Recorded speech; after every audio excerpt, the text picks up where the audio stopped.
Welcome back to Extraordinary Women on thatchannel.com. I'm Shannon Skinner, and I'm joined by Amy Skye, singer-songwriter. And later in the segment, before we take a break, I'll have my regular Good to Know Minute when I ask my guests for their top tip on creating a successful life, and you're going to hear Amy's tip. Amy, welcome to the show. Thank you, Shannon. And thank you for being here today. Happy to be here. Now, you've been a singer, you're quite an accomplished singer-songwriter and also a producer. Who was the greatest inspiration for you growing up? Who inspired you to become the successful woman that you are today? Well, that's an interesting question because I think I've had a variety of mentors for different areas of my life. I think in the area of personal development, I would have to say my mother was the greatest influence on me because of her philosophy about other people, which is that we are all a work in progress as people, and the goal of being a successful person is to make progress every day and not necessarily to strive for perfection. So to make progress, or in maybe in other words, to evolve? To evolve, to transform, to grow, to be the best you can be. And to never think that you can't be better than you are or improve who you are. Now, is your mother still here? She is, yes. Does she live in Toronto? She lives in Toronto, yes. She is a family and marriage therapist. Oh, fantastic. Now, you've had a lot of successes over the years, but of all of the life that you've lived, what was your proudest moment? Well, it sounds like you're asking me what my proudest professional moment was, so I'm going to split that into two. I think as a woman, we are always keeping in mind our personal life at the same time as our professional life, and I have to say my professional life has always been shaped by what I was willing to sacrifice in my personal life. So in my personal life, I think my proudest moment is to know that now our children reach out to my husband and I to be with us because they want to and not because they have to. And we love to be together and connect. And when we have those times together, I really feel like I've been successful as a parent. As a performer, I recently had an amazing experience with Olivia Newton-John, who I've produced for the last 5 years. She's a fantastic artist. She's a wonderful artist. She's an incredible human being, a fantastic spokesperson, half of breast cancer and the Amazon and many wonderful causes. And she was asked to perform at the first ever Susan G. Komen Awards Gala at the Kennedy Center in October. And we produced a new CD for her called Grace and Gratitude Renewed. And there's a song on there called Help Me to Heal. And she sung it in front of a couple of thousand people, including former First Lady Laura Bush and Sex and the City star Cynthia Nixon and Good Morning America anchor Robin Roberts, all of whose lives have been impacted by cancer. And Olivia is a cancer survivor herself, and when she sung the song that we wrote, Help Me to Heal, I knew that every single person in that room understood what we were trying to convey in that song and was grateful for the message and was going to leave that evening with a renewed sense that healing is possible. And it was sort of a culmination for me of an intention I had put out about 5 years ago, which was that I wanted to make music of meaning not only in Canada but on an international level, and to be in the company of those people who are all involved in such amazing works was a very, very proud moment for me. Now, you have, in addition to your own your own singing, you have written songs for many artists, including Diana Ross, Olivia Newton-John, Anne Murray, Reba McEntire, Belinda Carlisle, Heart, yeah, Cyndi Lauper, Sheena, Easton, and many others. Well, congratulations. Thank you. I love writing, and I actually love when other people record my songs. I consider it to be the greatest compliment. Now, did success come easy for you? No. Why is that? Well, the music business is not really a fantastic vehicle for a person such as myself, whose intention and message is one of hope and empowerment and inclusiveness and meaning. And the gatekeepers in the music industry tend to be men who have a different set of values they want to share. And my music is spiritual, but it's secular. So I spent the first 13 years of my professional career working largely in the United States. I lived there for 10 years, trying to get my songs of meaning through this very narrow portal of men whose tastes and values were very different from mine. And they also had a career plan for me that involved copying other people's styles. And they said to me, you know what? Yeah, I know you write those pretty songs. Yeah, you sing good, you look good, great, great, great. But why don't you copy the person who's having success and who's #1 on the Billboard charts today? And as soon as you gain an audience doing what somebody else is doing, then you can do what you want to do. Which was basically the message that was put out to me. It wasn't a message about being authentic. It wasn't a message about doing what I do best and sharing what I was passionate about. And being young, and impressionable, I didn't know any different. And so for 10 years I had 3 major recording contracts in the States, and I made music that wasn't real to me, I didn't really like, and it didn't fool them either. So it never got released. So it took me 13 years to finally put out my own CD with my own songs. How did that feel? It felt amazing. But I have to say, when that first CD was released, Cool Rain, I, because of my previous experience, had no expectation of success. I simply wanted to make a CD with my 12 favorite songs. How's that for a marketing plan? That sounds good to me. Well, you'd think that's the way. Just do what you love, and well, hopefully success comes. You know what? And that's what I always sort of thought the music industry was, and that's what I was told for an entire decade, more than that it wasn't, that you needed to have a marketing plan and trends and charts and focus groups and all that. And I just made this CD, Cool Rain, and I put it out, and something happened with that CD. There was a song on there called I Will Take Care of You. I love that song. Thank you. Well, my record label at the time didn't even think that was a single, but they happened to have sent, in those days, used to send a CD to radio stations. This was 1996, and a couple of radio stations, the music directors just heard the song and thought, wow, this is moving. And they started playing it, and the moment they started playing it, people started calling the radio station to say, who is that singing? What is that song? That's the story of my life. And I was so very fortunate to have been given a chance to have that song get out there, because it was top 40 for I think it's still top 40 on the adult contemporary charts for probably 16 years now, meaning that every single adult contemporary radio station in this country plays that song pretty much once a day at least, because people love to hear it, because it's a story about them. And yet this is not really what the record companies wanted you to do. No, not at all. Not at all. No, I understand that that's actually a common complaint, or I've certainly heard it before with recording artists, that they feel that they get slotted into, really marketing plans, and it's more not about, the U.S. system anyway. It's not so much about nurturing the authentic voice of the artist. It's more about putting together a package. Well, that is certainly true for the major record labels, but one of the amazing things right now is we have a little thing called the internet. And I think what's happening is that people are creating original, authentic music, and then they now have a vehicle to transmit it to people. What's your feeling then of music being played? I mean, if your music is played on the internet, you don't get royalties. How do you feel about that? That's a whole other problem, but I think what we call illegal downloading, which is file sharing, is here to stay. And us in the music industry have to find a way of monetizing the internet.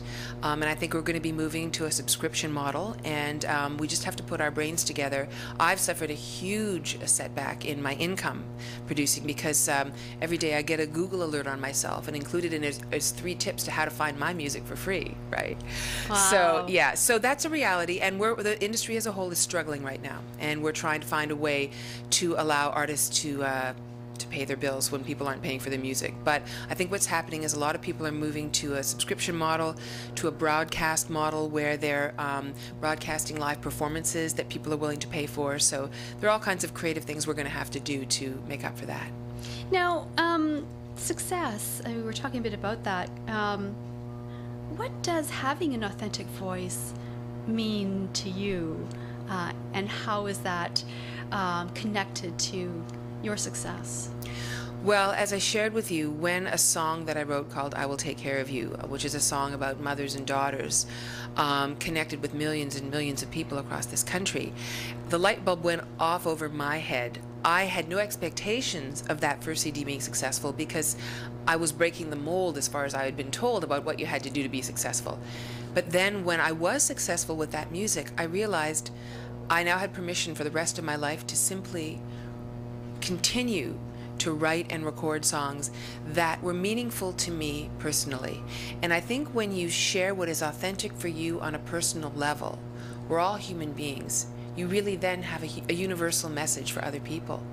And I think if you are trying to copy someone else's style, whether you're a singer or a clothing designer or a lawyer or whatever it is you do, if you're copying someone else, you are not connecting with your truth, and you're not going to resonate with people with their truth. And it's a very simple equation, but it really is powerful.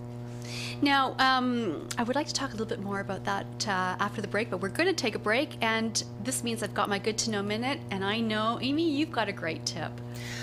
My tip for success is to be passionate about what you do and connect with that passion to speak with your authentic voice.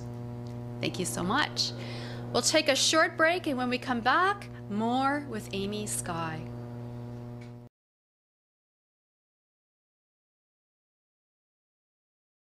Welcome back to Extraordinary Women on thatchannel.com. I'm Shannon Skinner, and I'm here speaking with Amy Sky. Amy, phenomenal woman. This is a project of yours that has a lot of meaning to you. It does. Phenomenal Woman is a poem that came to me on the internet in 1999 as a chain letter. And when I printed it out, I realized that what it really was a song lyric that had no music written to it. And I thought, well, I'll just contact Dr. Angelou and see if I can get her permission to set it to music. This is the author of the poem. Yes, Maya Angelou wrote the poem, Phenomenal Woman. And many months went by, and her people didn't get back to my person. And I was getting a little discouraged, but I so connected with the message of the song, which was about empowerment, which was about accepting that we are all deserving of success and love by being the very people that we are today, by living our lives with humor and resourcefulness and integrity. And it had all to do with the size of our heart and nothing to do with our pant size. And I really wanted to put that message into a song, and couldn't hear back from her people. And then I had the poem in my purse, carried it in my purse for 6 months, and then one day was booked to appear on the Deanie Petty show. And at the last minute, into the green room walked a special surprise guest, Dr. Maya Angelou. And when I saw her walk through those doors, I went, all right, this is serendipity, this was meant to be. And she's a very imposing woman. She's 6 feet tall, and she's very authoritative. And I knocked on her dressing room door, and I was kind of nervous, and I told her that I loved her poem. I wanted to set it to music. And she kind of looked me up and down, and she, I knew she was thinking, you skinny blonde white girl. I mean, at the time I had platinum blonde hair. What do you want to sing my poem for, but she said to me, Amy, I've always said people are more alike than they are unalike. And I've actually always wanted that poem to be a song for 20 years, and no one has ever asked me. So she gave me her permission and her phone number on the spot. And not only was I thrilled to be able to take her words and set them to music, but I also realized I'd had an incredible lesson about the power of intention, because I'd had that poem in my purse every single day for 6 months, dreaming about the day I was going to get her permission. And I realized that it was my passion and belief in that idea that caused the universe to connect me with her. Amy, I've heard the song before, and last night in preparing for the show, I listened to it again a couple of times. Your heart and soul speak so strongly in this song. It is, I can tell that it is a song that is coming from here for you.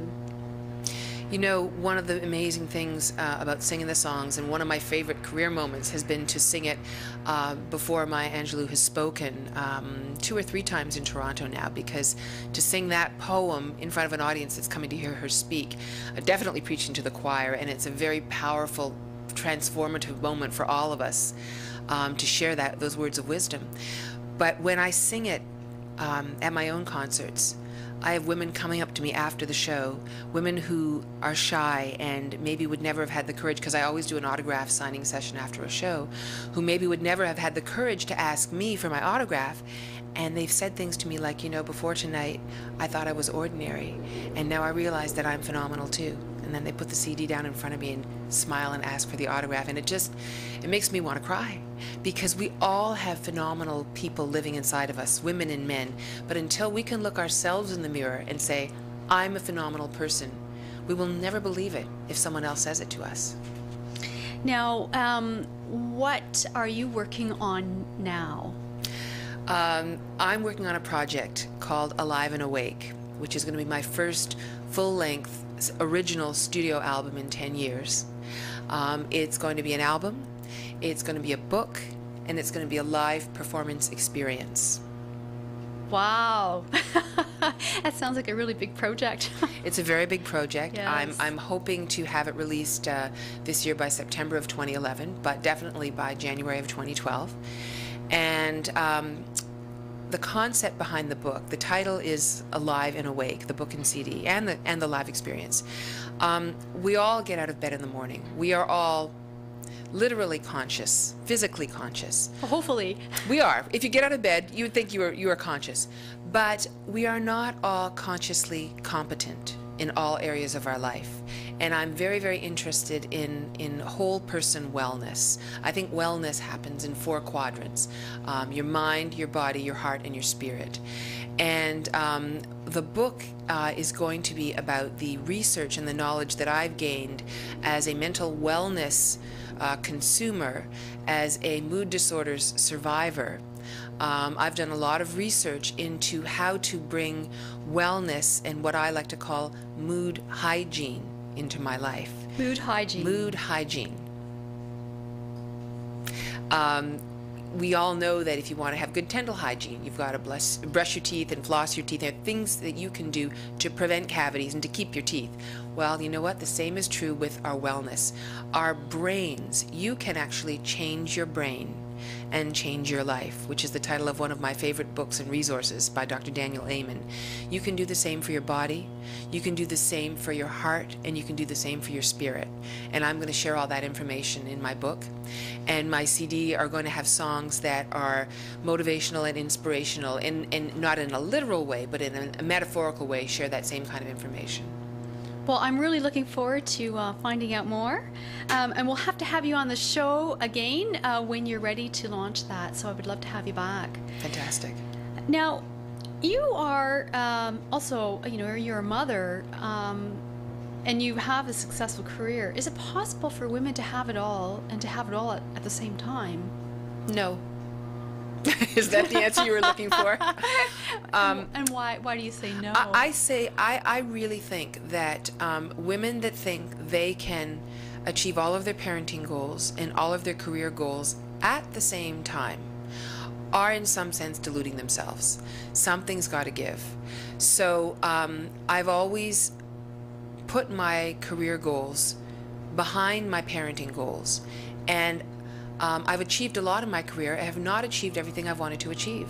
And that's one of the reasons I'm really excited about my next phase, because my son will complete high school. My younger child will complete high school in June. And I always knew that when both my children were launched into the post-secondary phase of their life was going to be the time that I was going to allow myself to really try and achieve the rest of my career goals. And that's what I'm looking forward to doing now. Now, if you had to do it all over again, would you change anything in your life? That's a really hard question. I think that I am where I am today because of all the mistakes and the challenges that I've encountered along the way. And as I look back and I see things that I may have regretted for some time, I see that they've all led me to where I am today. And I maybe would have wished that I could have been a little more confident sooner, discovered what I've known about conquering anxiety and negative self-talk sooner. I would have liked to have sold more records and sold more concert tickets, but I understand that I didn't at this point because I made choices, I made sacrifices, and I put my family first. And I'm very, very happy with what I've accomplished, but I think the best is yet to come. And I think for women, I just turned 50, and I think I have a second act in front of me, and I think all of us can, if we want to, design our lives to put our priorities where we'd like to and to achieve all our goals on perhaps a different timetable than men. Well, Amy Sky, thank you so much for being here today. Our time is up, and I'm always sort of surprised at how quickly the time goes, but I've really enjoyed our conversation. And as I said earlier, we'd love to have you back on the show when you're ready to launch Alive and Awake. And for more information, where can people reach you or find out more about you? Well, people can go to www.amysky.com. They can find me on Facebook, and they can find me on Twitter. Thanks so much.